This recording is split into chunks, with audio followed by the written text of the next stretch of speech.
우리 사람들은 누구나 변화하기를 원합니다. 그래서 새해가 되면 올해는 좀 새로워져야지, 올해는 더 믿음 안에서 살아가야지, 그렇게 다짐하고 결단하기도 합니다. 하지만 그렇게 변화를 원하고 다짐하면서도 여전히 우리의 삶은 같은 문제에 매여 있고 또 여전히 같은 자리에 그렇게 머물러 있는 경우가 많이 있습니다.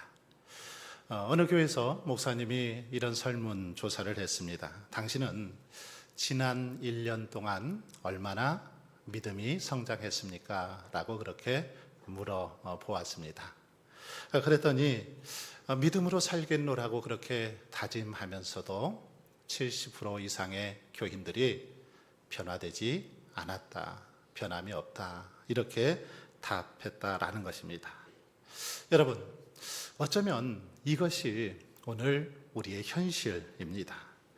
변화되기를 원하고 정말 승리하길 원하고 이 땅에서 복된 삶을 살아가길 원하지만 결코 그렇지 않고 그냥 그 자리에 머물러 있는 경우가 많이 있더라는 것입니다. 더 이상 진전이 없고 성장이 없고 앞으로 나아가지 못한 채 계속해서 그 자리에 머물러 있더라는 것입니다. 오늘 본문에 보면 이 38년 된 그 환자가 한 자리에 이렇게 머물러 있는 것을 소개하고 있습니다. 그는 병을 고침받고자 아마 막연한 기대감을 가지고 이 베데스다 연못으로 연못으로 왔을 것입니다. 하지만 그 자리에 오랜 시간 머물러 있었지만 변화가 없었습니다. 기회도 오지 않았고 새로운 어떤 변화도 없었습니다. 하지만 그는 한 가지 이 사건을 통해서 인생 역전의 삶을 살아가게 되는 걸 볼 수 있습니다. 이 시간에는 여전하지 말고 역전하라라는 제목으로 우리의 인생이 여전한 삶에서 벗어나서 정말 인생 역전의 삶을 살기 위해서는 어떻게 해야 되는지 살펴보며 은혜를 나누고자 합니다. 여러분, 우리의 이 삶이 여전한 삶, 어제나 오늘이나 똑같은 삶에서 벗어나서 주님이 주시는 역전의 은혜를 경험하기 위해서 어떻게 해야 될까요? 어떻게 살아가야 됩니까? 오늘 본문은 예수님께서 안식일에 베데스다 연못에서 이제 38년 된 그 병자를 고치신 그런 사건을 기록하고 있습니다. 이 사건은 예수님께서 자신이 이렇게 그 신이심을, 자신의 그 신성을 입증하는 7가지 표적 가운데 세 번째 바로 표적이기도 합니다. 오늘 본문 5절을 보시면 이렇게 기록되어 있습니다. 거기 38배 된 병자가 있더라. 여러분, 한번 생각해 보십시오. 38년 동안 그렇게 병으로 앓아누운 그의 그 삶을 한번 생각해 보십시오. 어떠했을까요? 우리는 정말 질병의 고통 속에서 단 하루도 너무너무 힘들어합니다. 아니, 몇 시간도 너무너무 괴롭고 힘들죠. 그런데 38년 동안 질병으로 그렇게 고통스러워하는 그의 모습, 말로 우리가 다 할 수 없을 것입니다. 어찌 그 아픔을, 그 고통을 우리가 다 이해할 수 있겠습니까? 그는 스스로 연못으로 걸어 들어갈 수도 없었고 또 누군가의 도움 없이는 아무것도 할 수 없는 그런 존재였습니다. 하지만 그는 베데스다 연못에 들어가면 나을 수 있다는, 자신의 이 질병을 고침받을 수 있다는 어쩌면 마지막 소망을 가지고 사람들에게 소문을 듣고 여기까지 왔습니다. 혼자서 오지 못했기 때문에 주변의 사람들에게 도움을 청해서 아마 그들의 도움으로 여기까지 오게 된 것입니다. 그런데 그의 소망은 곧 좌절로 바뀌죠. 그렇게 고생해서 많은 사람의 도움을 받아서 연못가에 왔지만 곧 그의 소망은 좌절로 바뀌게 됩니다. 물이 움직여도 먼저 뛰어 들어갈 수 없었기 때문이죠. 언제나 다른 사람들이 먼저 자신보다 앞서 들어가 버렸기 때문입니다. 그래서 7절에 보면 그는 이렇게 탄식합니다. 물이 움직일 때에 나를 못에 넣어주는 사람이 없어 내가 가는 동안에 다른 사람이 먼저 내려가나이다. 여러분, 이 말씀은 그냥 어떤 자신의 상황을 지금 이렇게 설명하는 단순한 그런 설명이 아닙니다. 이 말씀은 신락 같은 희망이 사라진 자신의 지금 인생을 한탄하고 절규하고 탄식하는 그런 표현이죠.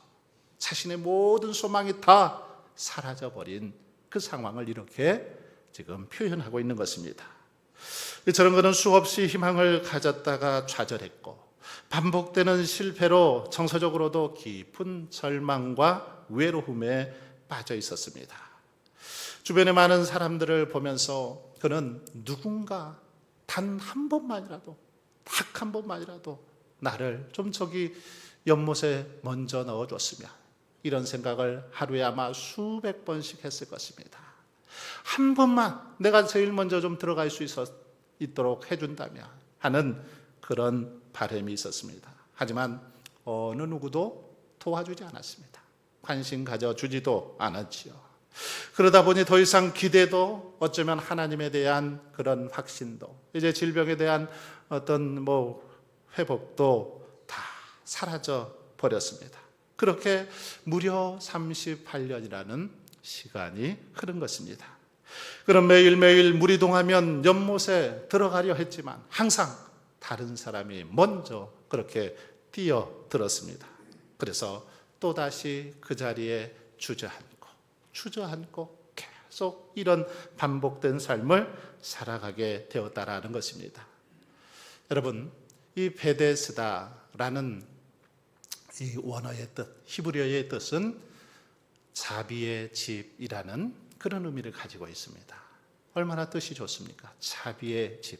그런데 이 뜻과는 전혀 달리 이 베데스다 연못가는 정말 자비의 집보다는 생존 경쟁으로 치열한 전쟁터와 같은 곳이 바로 이 연못가였습니다.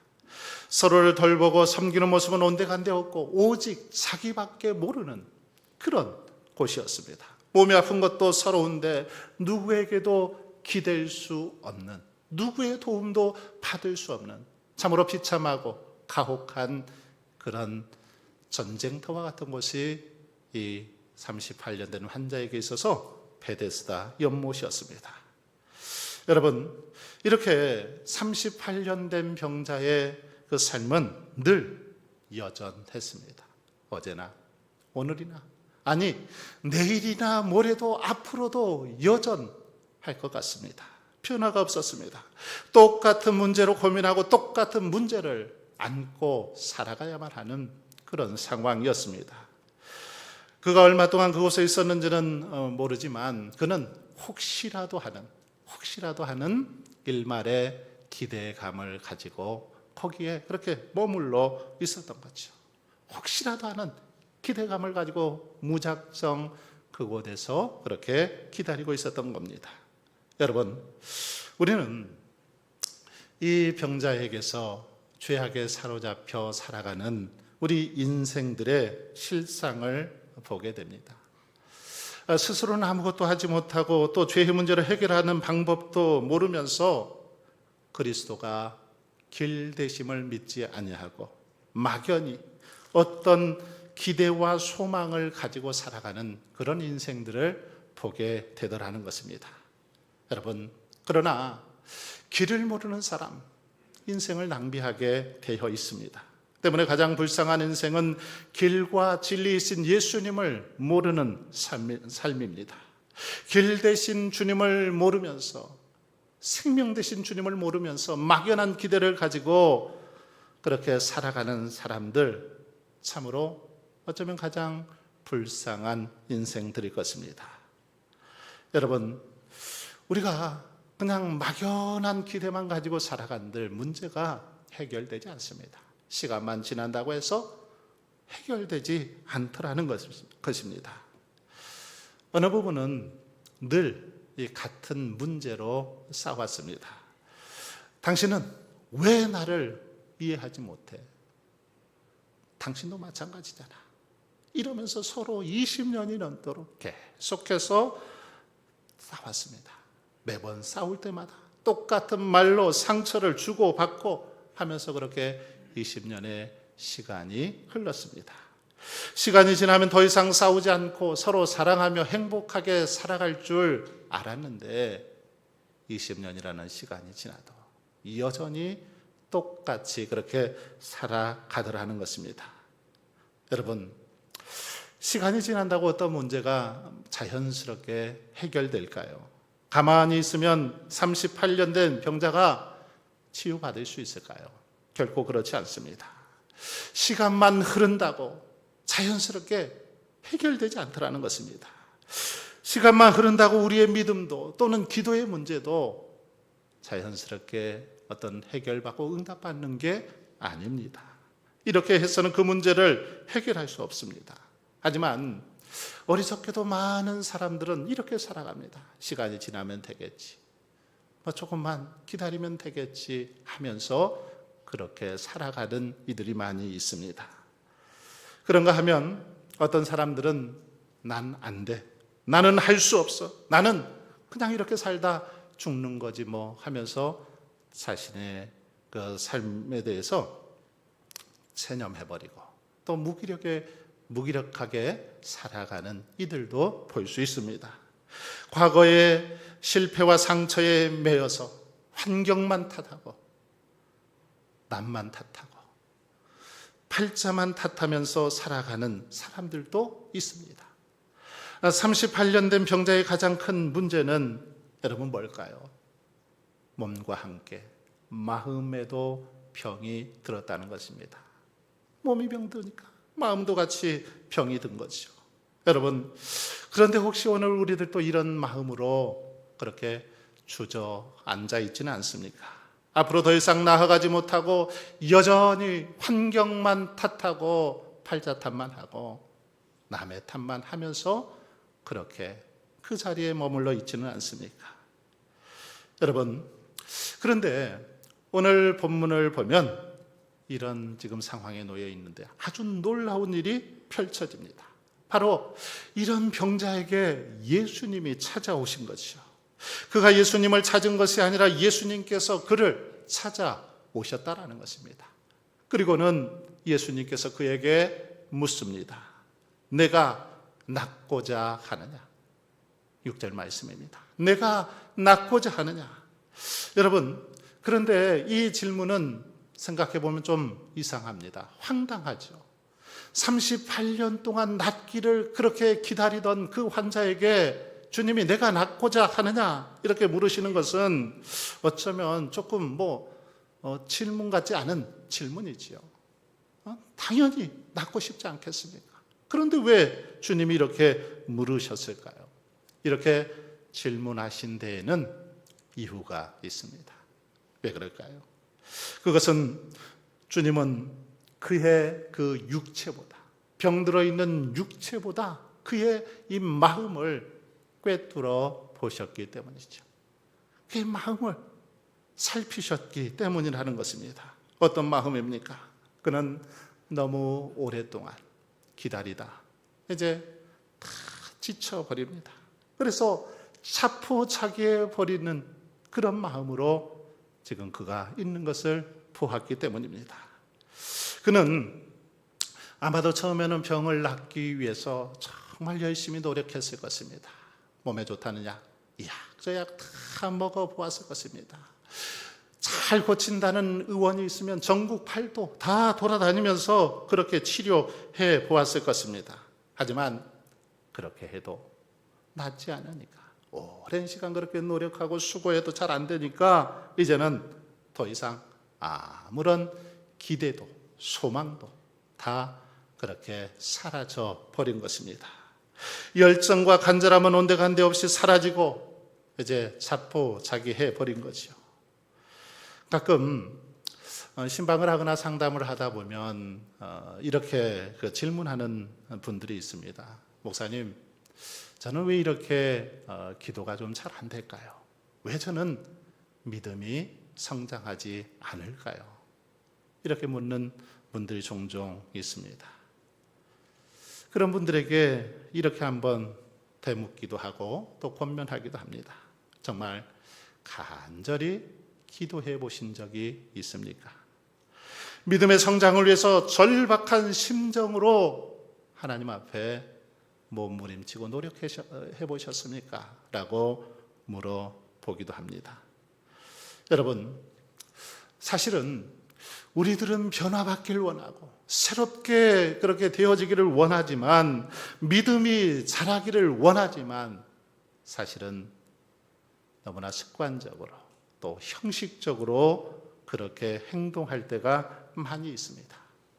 정말 갈급한 심정으로 사생결단의 마음으로 하지 않고 때로는 자포자기해버리는 그 마음으로 될 때면 되라는 식으로 그렇게 행동할 때가 많이 있더라는 것입니다. 그러나 여러분, 이런 사람에게는 결코 역사가 나타나지 않습니다. 능력이 나타날 수 없습니다. 사모하는 마음으로, 간절한 마음으로 참여할 때 주님께서는 역사하시고 일하시기 때문입니다. 주님은 간절한 소원이 있고 갈망이 있는 자에게 찾아오십니다. 그래서 주님은 지금 38년 된 병자를 찾아오셔서 이것을 지금 묻고 계신 겁니다. 내가 정말 너의 마음속에 그렇게 간절한 소망이 있느냐? 정말로 고침받기를 원하느냐? 이것을 확인해 보고 싶어서 이렇게 묻고 있는 것입니다. 그러므로 저와 여러분도 변화되길 원한다면 더욱더 간절한 마음으로 주님을 찾고 의지할 수 있길 바랍니다. 정말 우리가 응답받길 원하고 치료받길 원한다면 더 간절히 하나님 앞에 기도하며 부르짖을 수 있기를 바랍니다. 이때 예수님께서는 이 병자에게 이렇게 질문을 던지신 후에 다음과 같이 말씀하십니다. 8절을 보시면 일어나 내 자리를 들고 걸어가라, 이렇게 명하고 있습니다. 주님의 명령은 크게 세 가지죠. 세 가지. 첫 번째는 일어나라 라는 명령입니다. 일어나라. 그런데 여러분, 이 명령은 어쩌면 38년 동안 투병 생활을 하고 침상에만 누워서 지낼 수밖에 없었던 이 병자에게 별로 합당한 그런 명령은 아닌 것 같습니다. 어쩌면 너무너무 터무니없고 비이성적인, 전혀 공감이 되지 않는 그런 지금 말씀이죠. 그런데 여러분, 주님의 역사는 이렇게 터무니없고 또 비이성적이지만, 공감되지 않지만 그 속에서도 주님의 역사는 나타나는 줄 믿습니다. 자, 두 번째는 내 자리를 들라는 것입니다. 내 자리를 들고, 여기서 이 들고라는 말은 들어 올리다라는 그런 의미입니다. 뿐만 아니라 이것은 이 메고 가다, 그리고 운반하다, 가지고 가다라는 뜻으로 쓰이기도 합니다. 따라서 이 명령은 내가 지금까지 의지하고 있던 이 침상, 그 이불들, 가지고 있었던 이것들 다 거두어서 메고 가라, 이렇게 명하고 있는 것입니다. 그동안 그렇게 깔고 누워있던 그 모든 것 다 싸서 메고 걸어가라, 이런 말씀이시죠. 그리고 세 번째로는 걸어가라라고 명하고 있습니다. 걸어가라. 이 말은 돌아다니다라는 뜻으로 이 말씀 속에는 계속해서 돌아다녀 보라라는 의미가 담겨 있습니다. 걸어가라. 이 말 속에는 그냥 한 번만 이렇게 걸어보는 것이 아니라 계속해서 한번 걸어보라는 겁니다. 여기저기 걸어보라는 것입니다. 정말 걸을 수 있는지, 정말로 나았는지 계속해서 걸어보면서 확인해 봐라라는 의미가 있습니다. 이처럼 예수님께서는 38년 된 병자에게 어쩌면 매우 불가능한 그런 명령을 하시면서 그것을 시도해 보도록 하십니다. 이성적으로, 상식적으로 말이 안 되는 그런 명령이죠. 여러분, 그런데 놀라운 것은 38년 된 이 병자가 주님의 이 명령에 순종하고 있는 걸 볼 수 있습니다. 9절을 한번 보십시오. 그 사람이 곧 나아서 자리를 들고 걸어가니라. 자, 여기서 곧이라는 단어가 나오는데 이 곧이라는 말은 주님이 말씀하시자마자 라는 그런 의미입니다. 주님의 말씀이 떨어지자마자 이 일이 일어났다라는 거죠. 주님의 말씀이 떨어지자마자 이 사람이 걸었다라는 것입니다.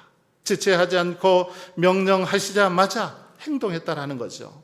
따라서 이것은 어떤 다른 시도도 없이 말씀만으로 즉각적으로 그 사람이 이렇게 걷게 되어진 것을 보여줍니다. 말씀하셨을 때 그 말씀만으로 걷지 못하다 누워만 있던 그가 걷게 되는 그런 역사가 일어났다라는 거죠. 여러분, 이것은 이렇게 조금씩 점진적으로 회복되어진 것이 아닙니다. 단번에 한 번에 그렇게 고침 받았다라는 거죠. 완전하게 단번에 회복된 그런 모습을 보여줍니다. 물리치료라든지 그 밖에 어떤 다른 후속 치료를 받지 않았어도 단 한 번에 그가 이렇게 깨끗하게 나와서 고침받게 되었다라는 사실을 보여주고 있습니다. 그렇습니다. 38년 된 병자가 예수님의 말씀에 순종했을 때 이렇게 놀라운 역사가 일어났습니다. 이처럼 38년 된 병자는 일어나 내 자리를 들고 걸어가라 명령할 때 즉시로 순종했습니다. 여러분, 그는 더 이상 연못을 바라보지 않았습니다. 주님이 명령하실 때 다른 사람을 기다리지도 다른 사람의 어떤 도움을 기대하지도 않았습니다. 주님의 말씀에 의지하고 그 말씀에 순종했습니다. 그러자 그의 발과 다리에 힘이 생기고 일어나 걷게 되는 그런 놀라운 역사가 일어났던 것입니다. 38년 동안 그를 짓누르고 있던 질병과 무력감, 패배의식이 다 사라지고 회복되는 그런 역사가 일어나게 되었다는 것입니다. 말씀에 순종했더니 그의 인생에 역전되는 그런 순간이 다가오게 되었다는 것입니다.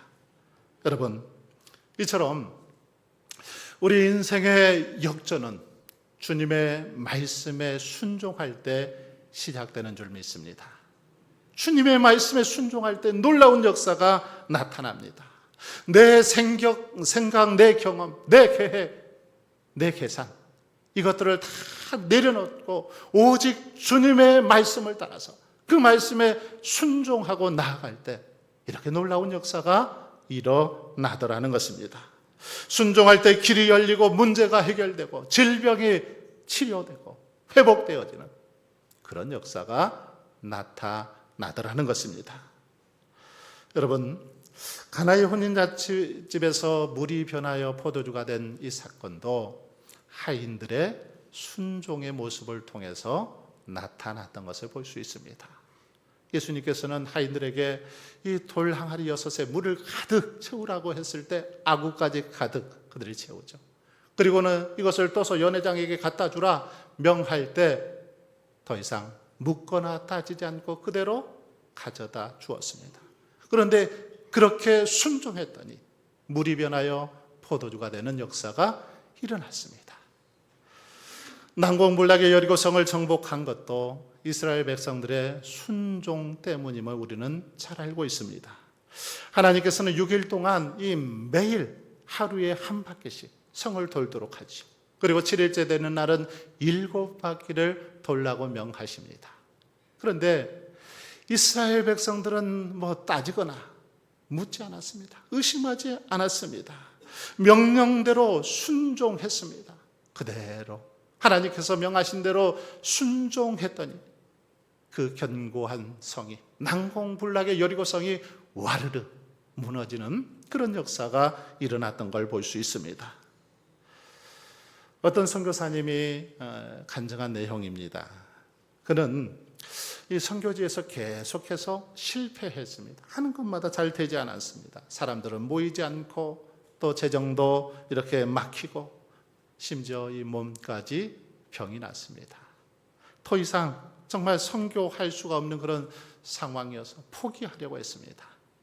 그런데 어느 날 하나님께서 기도하는 중에 그에게 이렇게 말씀하시는 것입니다. 내가 일어나서 나를 찬양하라. 네가 그 자리에서 일어나서 나를 찬양하라. 나를 찬양하라. 계속해서 마음속에 이 말씀이 들려오는 것입니다. 그래서 선교사님은 도저히 정말 찬양할 수 없는 그런 상황이었지만 힘을 내어서 순종하는 마음으로 정말 눈물로 찬양하기 시작했습니다. 그런데 그렇게 찬양하기 시작하고 몇 달이 지나자 놀라운 일이 벌어지기 시작했습니다. 새로운 길이 열리게 되었고 선교지가 부흥하게 되었고 재정적으로도 도움을 받으면서 힘있게 이제 선교의 사명을 감당할 수 있었다라는 그런 이야기입니다. 여러분, 그렇습니다. 순종하면 기적이 나타납니다. 순종하면 놀라운 역사가 벌어집니다. 우리를 묶고 있던 사슬이 끊어지고 주저앉아 있던 자리에서 일어날 수 있습니다. 회복될 수 있고 우리 인생의 역전을 맞이할 수 있습니다. 여러분, 이 여전함은 내 힘만으로도 얼마든지 유지할 수 있습니다. 내 힘으로 얼마든지 적당히 신앙생활 할 수 있습니다. 적당히 봉사하고 적당히 예배하고 섬길 수 있습니다. 하지만 역전은 우리의 힘으로 되지 않습니다. 오직 주님의 은혜로만 가능하고 주님이 도우시고 역사하셔야만, 인도하셔야만 가능한 것입니다. 사랑하는 성도 여러분, 주님은 오늘도 우리를 찾아오셔서 이렇게 묻고 계십니다. 내가 낫고자 하느냐? 정말로 변화받기를 원하느냐? 정말로 고침받기를 원하느냐? 진실로 은혜 받기를 원하고 새로운 삶을 살아가기를 원하느냐? 묻습니다. 묻고 있습니다. 이 물음 앞에 절박한 심정으로 주님, 낫고 싶어요. 회복되고 싶어요. 변화받고 싶어요. 응답받고 싶어요. 거듭나고 싶어요. 큰 소리로 정말 담대하게 그렇게 대답할 수 있기를 바랍니다. 그리고 주님이 뭐라고 말씀하시든지 명령하시든지 그 말씀에 온전히 순종하실 수 있기를 바랍니다.